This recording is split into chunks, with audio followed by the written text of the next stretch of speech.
Hey guys, this is Nico. Ever experienced a sudden drop in your motivation? Or when it comes to achieving your goals or project in life, why it's so hard to motivate you sometimes? But why is it so hard to stay motivated throughout the time? If you care to find out, stay tuned until the end of this video, as we will provide an answer to this crucial question while discovering one of France's most beautiful tropical islands.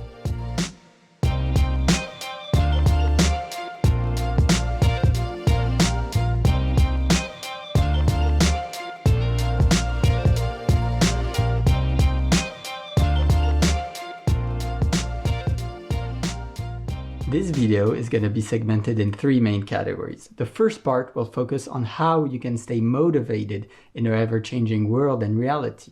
The second part will focus more on the tips, the tricks and hacks you could apply to stay motivated and how you can motivate yourself in that way. And the third part, last but not least, will focus on how you can basically apply this to learning a new language like Japanese.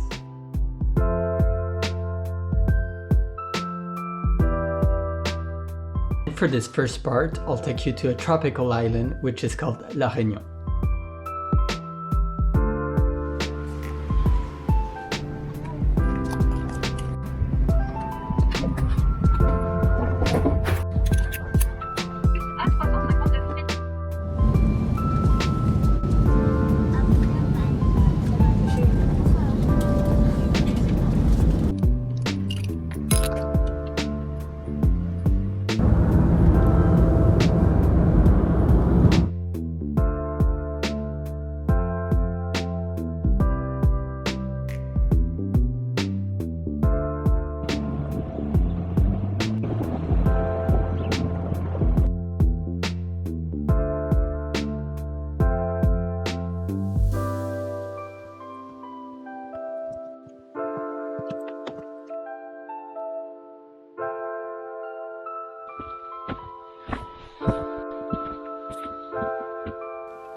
The circus in La Réunion, so in Silao, you're inside of an old volcano. I'll just show you around so you get to like see the thing.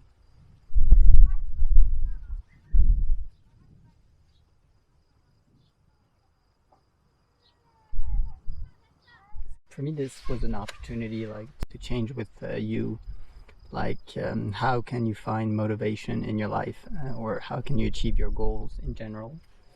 But you get the opportunity to basically take the time, ask yourself the right questions. And I mean, we're in a time right now where we definitely need to handle those type of questions because everything's changing so fast. It's hard to plan anything. I mean, just like who could have predicted the pandemic or anything. So yeah, for me, it's just a moment like to ask myself the right question. What do I want to do in life? What would I like to achieve? Things like that.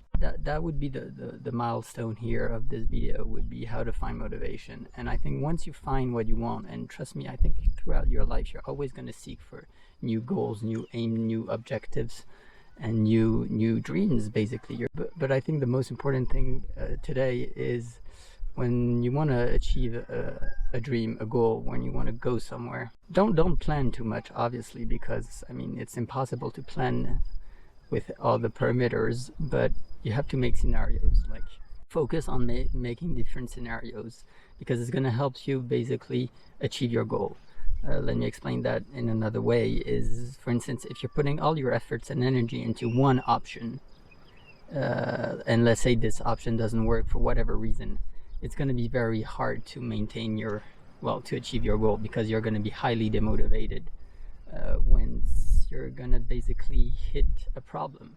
So my only advice would be to build different scenarios, build different options, different scenarios. So if option A doesn't work, you have option B, and all those options are going to lead to the same basically goal, because it's really hard to get a rebound after like you put a lot of effort on an option and it doesn't work out for whatever reason. And yeah, don't plan too much. As I said, do it before you're ready, basically, you know, just start doing it. And it's by start doing things that you're going to realize that you're probably going to redefine a bit your project or your goal or your dream.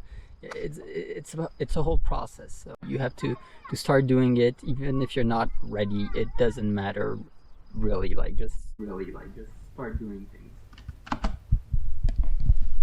Hey guys, so that's the editing part of myself, and we're gonna go and continue the video over there. I'll take you with me.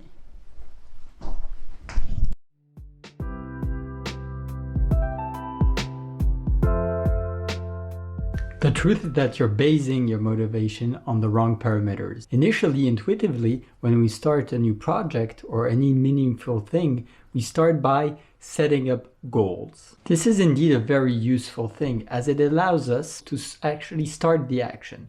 It helps us by providing a direction, a goal, an orientation.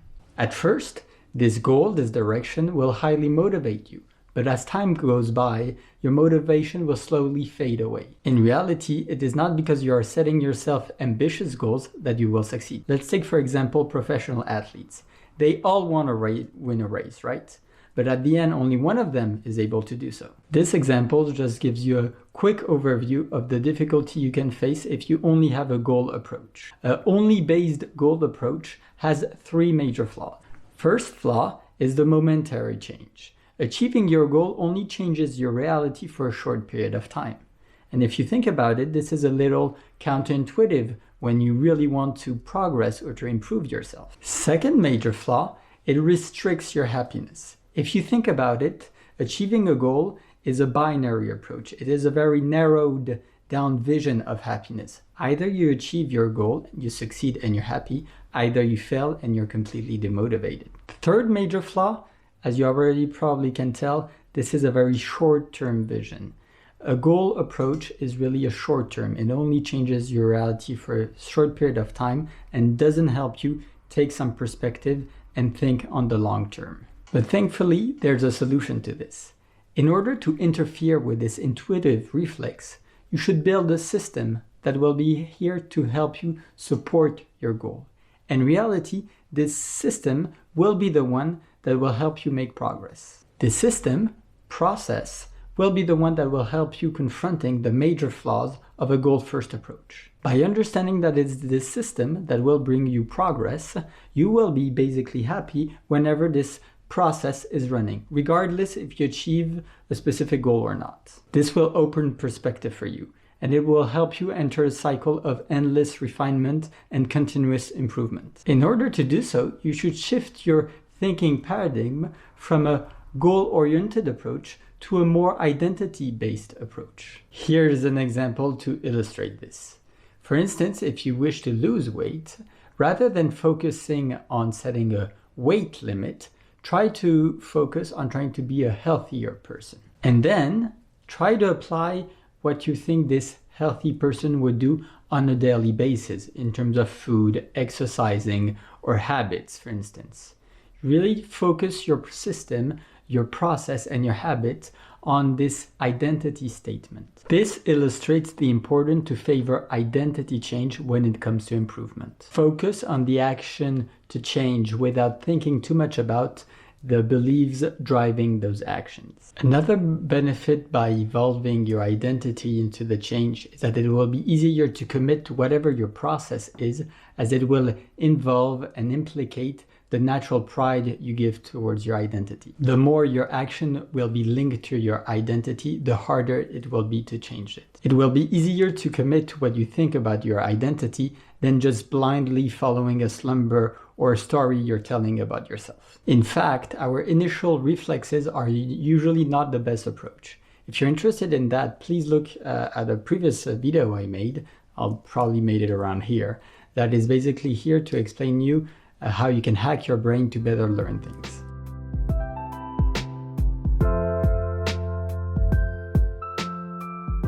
First of all, you should start by building your identity. What do you want to do? Why are you learning Japanese?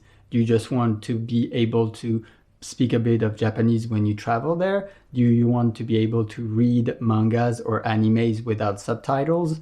Or maybe you just plan to settle there one day.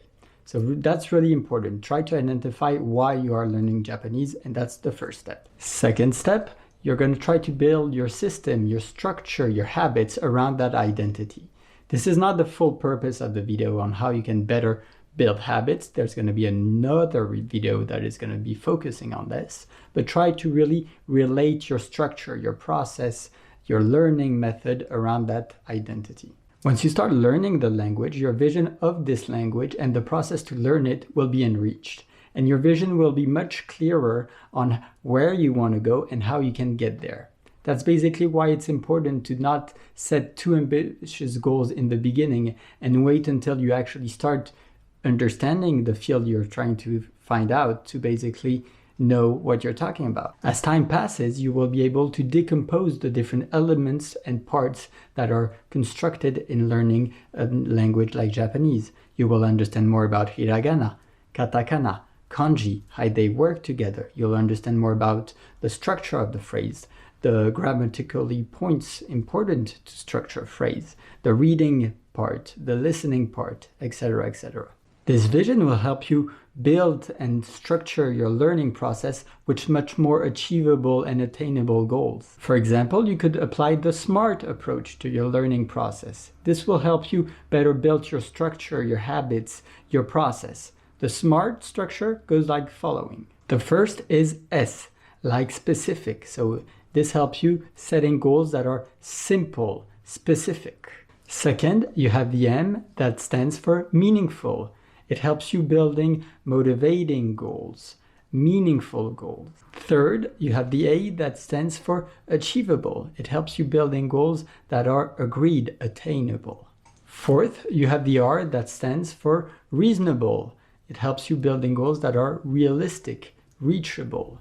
And last, you have the T that stands for time-bound, which helps you building goals that are time-based, time-limited.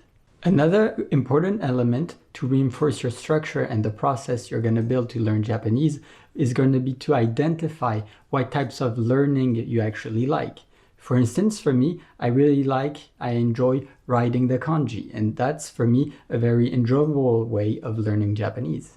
Another very famous way and enjoyable way to learn Japanese is actually watching manga or anime in the original version. It will help you learn without even noticing it. Hey guys, that wraps up the video. I really hope you enjoyed it and that you got to understand a bit more on how to stay motivated, especially when you're trying to learn a difficult language like Japanese. Please drop a like if you appreciated the video. This really helps out the channel. And don't forget to tell me in the comment section down below what you would like to see next. Don't forget to subscribe and hit that bell icon to get notified for any new upcoming video. Until then, see you soon. Bye bye. Matane.